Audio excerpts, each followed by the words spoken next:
Welcome to Wolf's Watch. It is a shaky day today. Big unemployment report out today. But before we get to that, here's an interesting fact. Always like to have a couple interesting facts for you about the day at hand. Today is National Tater Tot Day. You know, those tiny little nuggets of baked fried potato chunk goodness. Today is National Tater Tot Day. Imagine that, 3.5 billion tater tots. Let me check my notes here to make sure I have got this right. 3.5 billion? Are you kidding me? With a B? 3.5 billion tater tots per year are consumed by people now. And it's interesting, because we're talking about business and scaling businesses. There's actually a great story behind how tater tots were developed. It was something that was created by two brothers that were making French fries, and the waste product from the French fries, the cuttings that they couldn't use in the French fries when they cut the potatoes down to create those, the strips or the big steak fries. I don't know about you, I like the big thick steak fries. They were looking at how can we reduce waste, and they came up with the idea of creating the tater tots because they had noshed on some what they call blanched, so they cleaned them, blanched them, right? So heat them up, blanch them, and put some spices in it, and then fried it. And they're going, dang, that's pretty good. So they started to market that. Guess what? Became a huge 3.5 billion per day pieces of food per day. It's crazy, isn't it? It's also how Ore-Ida, the company Ore-Ida, got started by the Collins brothers. We can come back to that as another story for another day. The big thing, just thought you want to know, National Tater Tot today, so grab one of those little golden fat bombs and celebrate. Something that's really a head scratcher for a lot of people is the jobs report. Supposedly there was massive employment increase in December, but ADP's jobs report is out saying 301,000 jobs lost in January. That's not a good number. What makes it even worse is the experts had predicted that there would be 200,000 jobs created. Slow down from the holiday season, right? From January or from December. But 300,000 jobs lost. And how does that affect your business? Right? What's the impact, if any, on you? What's the impact on your customers? Who do you sell to? So let's take a little bit deeper. This is from ADP employmentreport.com. I highly recommend that you go there, check it out. Let's shift to some more info on that. They've got a deeper dive. So just real quick, take a little bit more look at what industries were affected by that. If I find the right screen here for you. Here we go. This is what we're looking for. 300,000 jobs. 144,000 in service industry. Better put my reading glasses on here. I'm going to be looking off screen here for a second. So look at this. Small businesses, 144,000. So really small business environment got hit hardest. Mid-sized businesses, 60,000. Even more large employers were cutting back more. So where did this hit most? Goods producing sector? No, the service sector. 274,000 jobs lost in the service sector. So the vast majority of that was service. So if you're selling in the service sector, how's that going to affect you? Transportation took a big hit. Leisure and hospitality took a big hit. So maybe that doesn't affect you. Maybe it does. You want to take a look at this, go to the ADP employmentreport.com to take a deeper look at that and see how's that going to affect you. That may explain some responses that you've been getting that you didn't expect it from customers and prospective customers. It may also provide some insight into what's coming up with a lag going into March. If they're cutting back now, if you haven't already felt it, what's the impact going to be February and March to your business? Now back to our talk about scaling your business. So how does this benefit you as you're scaling your business? Oh, hang on a second. I want to talk to Lynn. Thanks for joining us. Always glad to have you with us, Lynn. It's good to see you. Ramon, you're right. Ouch. That's a big hit, especially in leisure and hospitality. Where can this be an advantage to you as you are scaling your business, though? As you're scaling, which is radical growth, going to a next level, order of magnitude, adding a zero to the revenue. How does this benefit you? Getting the top talent. Number one issue, right people in the right seats with the right skills in your organization in order to get where you want to go. It's even more important than the direction you're headed. If you're a fan of Jim Collins' Good to Great, you know that. If not, highly recommend that you read that. Should be a reference for you. Ramon, a preview of things to come, right? There's always a lag when we see jobs. It's usually a leading indicator. Could that mean that we're sliding into a recession this year? Could that mean that it was just an overhiring in over anticipation in December? We'll find out. But those are the questions to be asking. Is that Ramon? That's great thinking. How's that going to affect you? What does that indicate? I'm not going to make predictions here. I want to focus on how you can benefit from this. Known facts on being able to benefit. So this comes back to recruiting for top talent. If there's more people hitting the streets, that means two things. You've got more of a pick because people are potentially scrambling for jobs, or at least wary. They hear the news. We'll get the government report on Friday on jobs. And however, as people hear this in the media, that may have them thinking about, well, maybe I don't want to change. If you're recruiting from another company, from a competitor, from another industry to get top talent that you need, may make it harder. If people that are scrambling for jobs may be more open to working for you because now they're looking. They were put out on the street by their other employer, may be more skittish. Here's the thing, though: who do you want to attract? Set the bar higher. So here's another great, thanks, Lynn. Good to see you too. See, this is 21st. Let me stop for a second. This is 21st century television, right? Live and interactive. So this is about comments, questions, back and forth. This isn't just one direction. It's not like broadcast TV used to be back in the previous millennium, right? Before the 21st century. This is interactive so that we can talk with each other as we're going along, make points, add stuff, refute stuff, correct things. So that's why I love having your interactions. Thank you so much, Lynn and Ramon. Now, coming back to how this negative jobs report can be a positive for you if you are focused on why are you the best place to do business with? Why are you the best place to work? As if you're selling into leisure and hospitality, for example, which is cutting back radically, indicating that there's going to be a huge drop first quarter, maybe even second quarter this year. Not a prediction, just a potential leading indicator, because jobs lost tend to be a leading indicator of what's coming. Jobs added tend to be a lagging indicator of what's been happening. Growth happens, then people add jobs when they have to. Things are starting to slow down, or they look like they're starting to slow down. People are cutting jobs in advance. Right? So how are you making it clear that you're the best place to work? Let's focus on the employment picture so that you can recruit the top talent in order to be the dominant competitor, the best choice, the best solution in your market niche.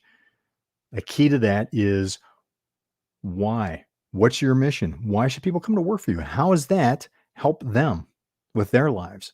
How does your company help the communities that you serve? Particularly with millennials, they want to be part of something. Guess what? High-performing teams, that's a common thread. The high-performing teams that have worked on, and that I've led or been a part of, there was a very big component in we banded around why. Why are we doing what we're doing? How does that benefit the world at large, the company we're working for, and us? And we talked about it. Didn't really think about it until I was learning more and more about what makes the millennials tick. What are the high-performing millennials doing? How do we get out of this? I think we've moved beyond it. I still hear it from time to time. It's this whole thing that, changing is Jason Forrest.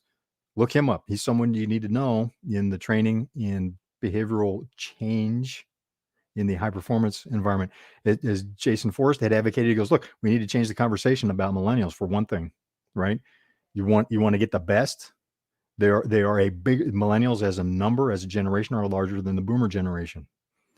There are certainly larger in the workforce than the boomer generation. Boomers are in the process of retiring, moving to other things, leaving one job, moving on to a second gig, maybe starting another business, selling what they've got, the business they've got.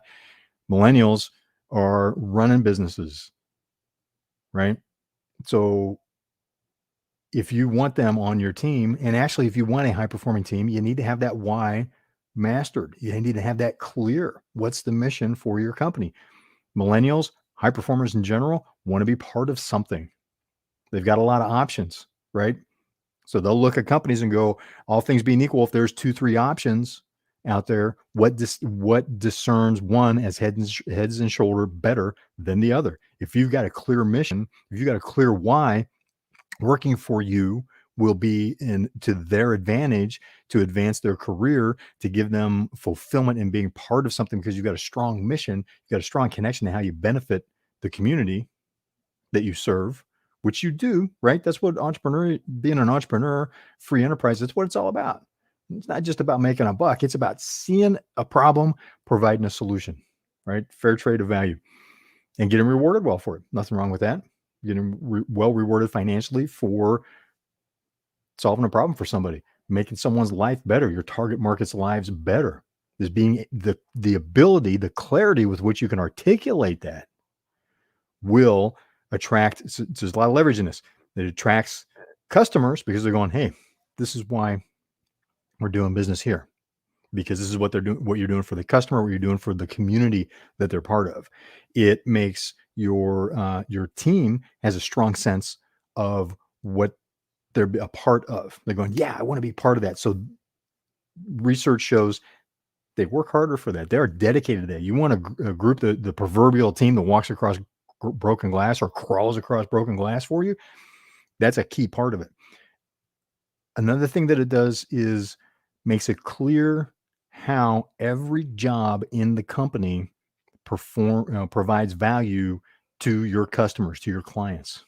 Do you really know that? Do your managers know that? As you're scaling your business, as your role shifts with the growth of your business, the scale of your business, the management team, the leadership team that you're developing needs to be very, very clear on how each job is directly connected to delivering value for a customer. There was a great case study on a bank branch that even the person sweeping the floors understood how that contributed to customer experience, to the value that the customer perceived in there, how it was important to their customer, how it made that bank branch the place that their banking clients wanted to do business. Took a poor performing bank branch and turned it into a powerhouse within the banking company that it was a branch of. That was a big piece of it that also helps you stop wasting time and resources on stuff that doesn't provide value. It's another conversation we'll have at a different time. The key here comes back to, and can't talk about this enough. It's hard to overestimate the impact that being clear on why has on your clients, your team, and your ability to recruit top talent. 2022, the war for talent is going to continue. The fight in the marketplace to go, hey, you should be working here so that you can recruit, not just hire. You shouldn't be hiring anyway, right? Hiring is like going, hey, we got a job open. Everybody comes in. The last time I was involved in hiring, we got 3,000 resumes this was a strategic position within the company, a strategic level position within the company. 3,000 resumes came in. HR screened out 300 of them, gave them to the team of 2 of us that were reviewing, that were going to do the interviews. From the 300, we screened that down to 20. Ultimately, 18 candidates. We did a dozen interviews and left the position open for a year, because it was better to struggle with having that position open and covering for it than it was to bring the wrong person into a strategic position. And when I say strategic, I mean it has a huge leverage. Having the wrong person in a position has a outsized, massive impact in a negative way because of the leverage that it has on the organization's future, on the amount of business that the organization did. So you should be recruiting rather than going through that kind of process. Do you want to be going after people that have recruiting? You're pursuing people who are top talent. They've got options, right? They're not coming to you going, pick me, pick me, pick me, mail in their resume. And it's someone that you know you want to do business with, that you want to have on your team. So you should be out pursuing people like that, recruiting rather than have an open call, have everybody send. Now this is going to make some HR people cringe. It's going to be some compliance people going, you can't do that. It's like, really? Yes, you can. There's a way to do it properly. I'm not saying do something that's inappropriate. No, you guys, you look for the best talent from all the people, so you can consider them, so you can have them as candidates for the job.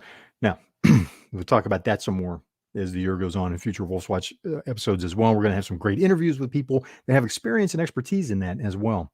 So again, over 300,000 jobs lost in January, according to ADP's report, which is 500,000 off from what the experts had predicted. The experts were predicting that it'd be 200,000 jobs added. Not good. Not a good economic indicator. Could be an indicator that we are, it's either an adjustment from an overhiring binge in the fourth quarter of 2021, or it could be a leading indicator that we're looking at some hard times coming in to 2022. Now, bear in mind, it was predominant, over 270,000. The number was 274,000, I believe, was of those 301,000, 274,000 were in hospitality and leisure. But again, when people are spending, we're pulling back. So if that's an indicator that people are pulling back on their leisure spending, hospitality and leisure spending, what's that indicate for 2022? Think about that. What does that impact you in your business? Does that affect the market you sell into directly? If not, how might it indirectly? So you can adjust for that and take advantage of that as an opportunity to be, if people are hitting the street and you've got job openings, gives you an opportunity to get the best of the best that are available as part of your recruiting program. If you've got a strong why, people should come to work for your company. And I've got one more factoid that I wanted to share with you. I'm not going to do that because I want to leave you with this thought.